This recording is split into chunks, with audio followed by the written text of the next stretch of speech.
नमस्कार दोस्तों, ये video editorial compilation for mains का पार्ट है। आप प्लेलिस्ट में जाके एडिटोरियल की वीडियोस पेपर वाइज और टॉपिक वाइज देख सकते हो। और अगर आप दिसंबर 2019 के बाद की वीडियोस को देखना चाहते हो तो वीडियो के नीचे मौजूद ज्वाइन बटन की सहायता से आप मेंबरशिप को ज्वाइन कर सकते हो। चलिए डिस्कशन स्टार्ट करते हैं। आप जीएस पेपर 2 के इस टॉपिक से आर्टिकल को रिलेट कर सकते हो। एमपी-लेड फंड में क्या होता है, हर एक एमपी को, चाहे लोकसभा का एमपी हो या फिर राज्यसभा का एमपी हो, एक साल में अपनी कंस्टिट्यूएंसी में खर्च करने के लिए 5 करोड़ रुपए मिलते हैं।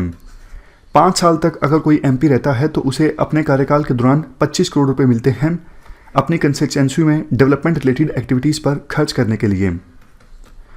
अभी कोविड-19 की महामारी है तो कुछ समय पहले एमपीज़ को अलाउ किया गया था कि आपको एक साल में 5 करोड़ की जो रकम मिलती है, आप अपनी कंस्टिट्यूएंसी में किसी हॉस्पिटल को 5 लाख तक की रकम दे सकते हो ताकि मेडिकल इक्विपमेंट्स जैसे N95 mask, personal protective equipment, ventilator, ये सब खरीदे जा सकें।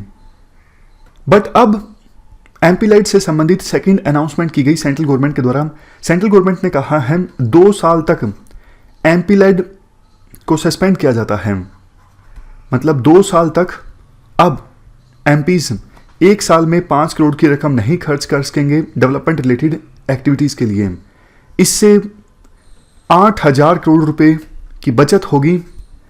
बचत कह सकते हो या फिर यूं कह सकते हो कि एमपीज के पास ये 8,000 करोड़ रुपए नहीं होंगे, ये सेंट्रल गवर्नमेंट के पास रहेंगे और सेंट्रल गवर्नमेंट इन 8,000 करोड़ रुपयों को यूटिलाइज कर सकती है कोविड-19 की महामारी से निपटने के लिए।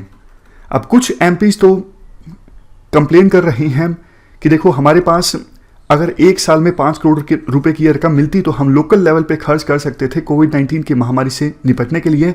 जबकि सेंट्रल गवर्नमेंट का ये कहना है एमपी-लेड को सस्पेंड करने से हमारे पास 8,000 करोड़ रुपए आ जाएंगे और हमें पता है कहाँ पर ज़्यादा पैसा इन्वेस्ट करने की आवश्यकता है, कहाँ पर कम खर्च करने की आवश्यकता है।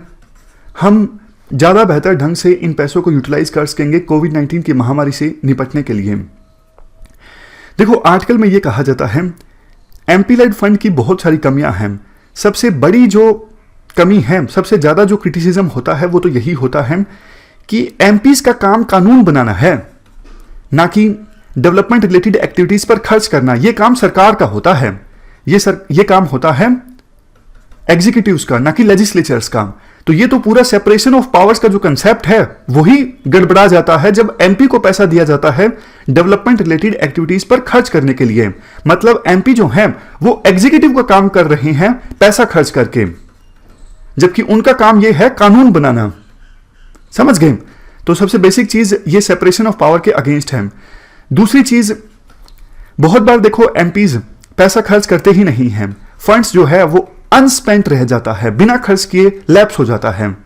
नेक्स्ट क्रिटिसिज्म, कुछ एमपी बड़े चालाक होते हैं। वो क्या करते हैं, हर साल 5 करोड़ की रकम मिलती है, पहले साल नहीं खर्च की, दूसरे साल भी नहीं की, तीसरे साल भी नहीं की, चौथे साल भी नहीं की, लेकिन 5वें साल जब इलेक्शन नजदीक आ जाएगा तो 20-25 करोड़ रुपए की रकम एक साथ इकट्ठी हो जाएगी।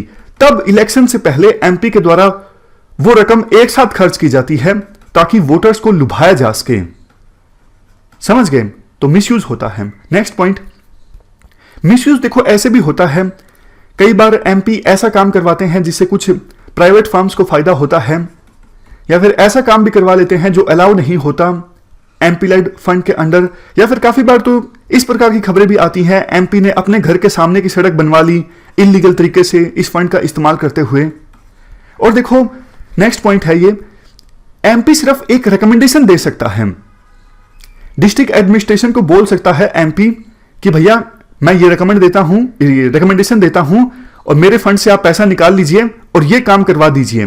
बट काफी बार डिस्ट्रिक्ट एडमिनिस्ट्रेशन रिकमेंडेशन को मानते नहीं है, तो विवाद भी काफी बार रहता है। एमपी की शिकायत रहती है कि मैं काफी बार रिकमेंडेशन दे चुका हूं लेकिन डिस्ट्रिक्ट प्रशासन मेरी रिकमेंडेशन को नहीं मान रहा है। और काफी बार अकाउंटेबिलिटी भी फिक्स नहीं होती, पैसा कहां पर खर्च किया कोई ट्रांसपेरेंसी नहीं, इवन आरटीआई भी नहीं लगा सकते। तो ये सारे क्रिटिसिज्म किए जाते हैं एमपी-लेड फंड के बारे में। इवन सुप्रीम कोर्ट ने और सेकंड एआरसी की रिपोर्ट में भी काफी तल्ख टिप्पणियां की गई हैं एमपी-लेड फंड के ऊपर। सुप्रीम कोर्ट ने अपनी एक जजमेंट में कहा था फिलहाल के लिए हम इस फंड को स्ट्राइक डाउन तो नहीं कर रहे हैं, बट हाँ इतना आदेश दे रहे हैं कि अकाउंटेबिलिटी फिक्स होनी चाहिए वेरियस ऑफिशियल्स की इस फंड के यूटिलाइजेशन में।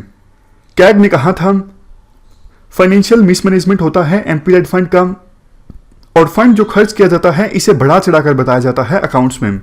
सेकंड, एआरसी ने कहा था आप इस फंड को पूरी तरह से खत्म कर दो, क्योंकि इस फंड के थ्रू जो लेजिस्लेचर्स हैं वो एग्जीक्यूटिव के डोमेन में घुस जाते हैं, ये सेपरेशन ऑफ पावर्स के अगेंस्ट हैं।